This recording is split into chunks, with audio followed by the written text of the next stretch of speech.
नमस्कार मित्रों, स्वागत है आपका श्री तिरुपति ज्योतिष कार्यालय एवं वैदिक पूजा पाठ सॉल्यूशंस के इस चैनल पर। मित्रों, आज हम जानने वाले हैं शुक्र ग्रह के बारे में। शुक्र ग्रह हमारे जीवन में सुख, सौभाग्य, धन, समृद्धि, वीर्य, तेज, आयु, आरोग्य, ऐश्वर्य, इन सबके एक प्रकार से कारक हैं।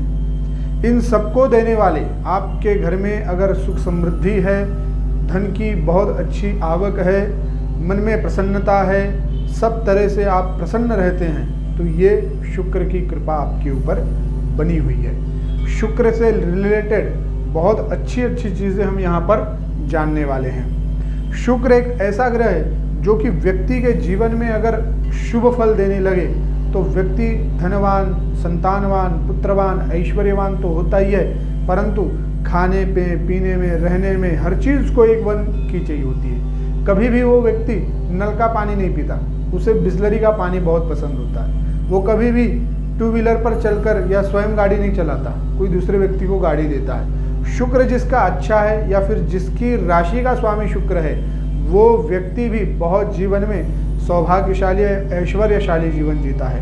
कभी भी वो व्यक्ति नीचे झुककर नहीं देखता।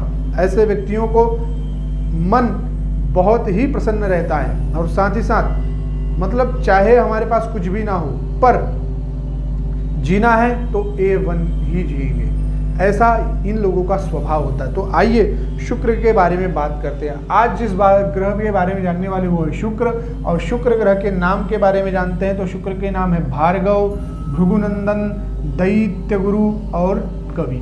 ये सब नाम दैत्य गुरु शुक्राचार्य जी के हैं। जैसे आप जानते ही हैं कि देवों के गुरु कौन है, तो बृहस्पति, परंतु राक्षसों के गुरु, असुरों के गुरु, इनके गुरु शुक्र हैं। शुक्राचार्य भी इन्हें कहा जाता है, दैत्य गुरु, इन्हें कवि भी कहा जाता है। बहुत पहले इन्होंने अनेक ग्रंथ लिखे, ज्योतिष के ऊपर भी इन्होंने बहुत अच्छे अच्छे सूत्र आदि ये सब लिखे हुए हैं, तो ये भी हमारे ज्योतिष के आचार्य कहलाते हैं। तो शुक्र के ये 4 मुख्य नामों के बारे में हमने जाना। इसके बाद धनदाय, अनेक प्रकार से ऐसे नाम हैं, ऐश्वर्य प्रदाता, ऐसे अनेक नाम हैं उनके, परंतु ये 4 मुख्य नामों के बारे में हमने जाना। और सुख जो है, शुक्र जो है, ये सुख का कारक देवता है। जीवन में जो सुख है ये शुक्र से प्राप्त होगा, अनंत सुखों की प्राप्ति होगी। जो भी आपको सुख चाहिए, चाहे वो धर्म हो, चाहे अर्थ हो, चाहे काम हो, चाहे मोक्ष हो, हर चीज में सुख देने वाले शुक्र देवता होते हैं। शुक्र की जो स्वयं की राशियां हैं वो 2 राशियां, एक तो वृषभ राशि और दूसरी तुला राशि। इन राशियों के लोग जिस प्रकार का स्वभाव मैं बता रहा हूँ, जो पहले बताया है, उस प्रकार से होते हैं। अनंत सुखों में रहते हैं, जो भी चाहिए बहुत अच्छा चाहिए या फिर नहीं चाहिए चलेगा, कोई दिक्कत नहीं। और ये लोग बड़ी मस्ती में रहते हैं। हाँ, तो इस प्रकार का शुक्र का स्वराशियों का फल है। तो शुक्र एक प्रकार से वृषभ राशि और तुला राशि के स्वामी है। शुक्र जो है मीन राशि में उच्च के होते हैं और कर्क राशि में नीच के होते हैं। जिस प्रकार से मंगल होते हैं, मंगल जो है कर्क में उच्च के होते हैं और वो मीन में नीच के होते हैं। तो इस बात को ध्यान रखिएगा, मंगल कर्क में उच्च के और शुक्र जो है मीन में उच्च के, और दोनों एक दूसरे से विपरीत, यानी अपनी 6वीं राशि 7वीं राशि जो है कर्क और मीन, दोनों से एक दूसरे का नीचत्व होता है। इसको ध्यान रखिएगा बहुत सिंपल टेक्निक से, ठीक है। अब देखिए इनके मित्र ग्रह हैं शुक्र के बुध, राहु और शनि। ये तीनों ग्रह इनके मित्र हैं, परम मित्र हैं। इनके साथ अगर शुक्र मिल जाते हैं तो बहुत अच्छा जीवन में सुख समृद्धि, ऐश्वर्य आदि प्राप्त कराते हैं। सम ग्रह हैं मंगल और गुरु, इन दोनों को ग्रहों के साथ रहते हैं तो इनके जैसा ही फल देंगे, जैसा ये स्थिति होगी इनकी कुंडली की, उसी प्रकार से ये भी फल देते हैं। साथ में शुक्र का रवि और चंद्र, सूर्य चंद्र, इन दोनों के साथ एक प्रकार से नहीं जमता, ये शत्रु ग्रह है। शत्रु ग्रह इसलिए है क्योंकि आप जानते ही हैं कि दैत्य गुरु के जो परम शिष्य थे स्वरभानु ने अमृत पी लिया और अमृत से ऊपर का भाग राहु, नीचे का भाग केतु हो गया, परंतु छल करने में इनका भी हाथ था। इन्होंने ही बताया था भगवान विष्णु को कि जो अमृत है ये स्वरभानु नाम का राक्षस पी गया है। इसके लिए राहु के तो शत्रु है ही सूर्य और चंद्र, परंतु यहाँ पे शुक्र भी अपने शत्रु सूर्य और चंद्र को मानते हैं, इसलिए इन दोनों के शत्रु ये हैं। और यहाँ पे दिशा जो है शुक्र की अग्नेय है और चतुर्थ स्थान में उनका बल प्राप्त है, अर्थात यहाँ पे शुक्र का बल बहुत अच्छा माना जाता है। उसके बाद मित्रों शुक्र की विषोत्तरी जो दशा है, विषोत्तरी, तो विंशोत्तरी दशा जो है 20 वर्ष की होती है। ये दशा सबसे ज़्यादा है, सबसे ज़्यादा जो विंशोत्तरी दशा होती है वो शुक्र की ही मानी जाती है। 20 वर्ष का कार्यकाल शुक्र हमारे जीवन में देते हैं और संभवतः अगर जिसकी भी कुंडली में शुक्र की दशा हो तो बहुत जीवन में सुख होता है। पहले तो स्टार्टिंग में थोड़ा सा तकलीफ होता है, बीच में बड़ा आनंद होता है, फिर लास्ट के स्टार्टिंग मतलब सेकंड लास्ट जब टाइम आता है तो बड़ा सुख प्राप्त होता है, और फिर लास्ट में भी सुख या दुख वो कुंडली की जिस प्रकार से स्थिति होंगे और जैसा आपके कर्म होंगे वैसे आपको फल देते हैं ये शुक्र।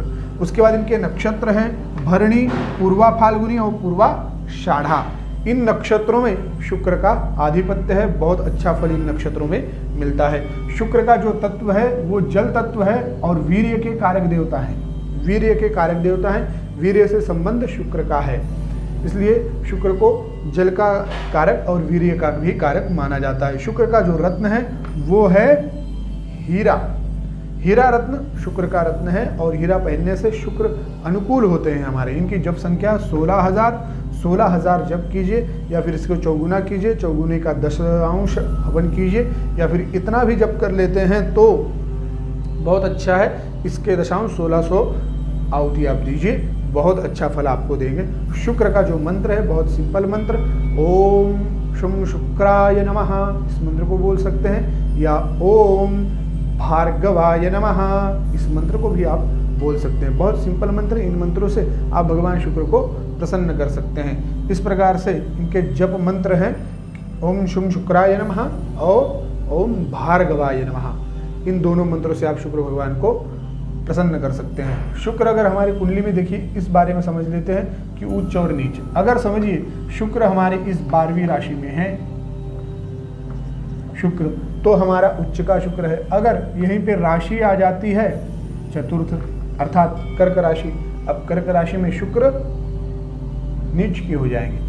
पहले तो समझ लीजिए ये वैसे भी कर्क राशि जो है ये चंद्र की राशि है और चंद्र की राशि में शुक्र कैसे उच्च के हो गई, तो इस बात को ध्यान रख के आप ध्यान रखिएगा शुक्र जो है कभी भी मीन राशि में उच्च के होंगे और कर्क राशि में नीच के होंगे और उस प्रकार से वो आपने को फल देंगे। तो शुक्र की वीडियो आपको समझ में आई होगी। वीडियो अच्छी लगी हो तो आप चैनल को सब्सक्राइब कीजिए, वीडियो को लाइक कीजिए, अपने मित्रों में शेयर कीजिएगा। और अगर किसी को अपनी कुंडली का मार्गदर्शन करवाना हो, कुंडली दिखवानी हो, तो आप दिए गए नंबर पे कांटेक्ट कर सकते हैं और अपनी कुंडली का पूर्ण विश्लेषण करके वर्षों की कुंडली को किस प्रकार से हमारे जीवन को सुख समृद्धि में बनाना है वो कुंडली से देख के आपको बता दिया जाएगा। जय श्री राम, हर हर महादेव।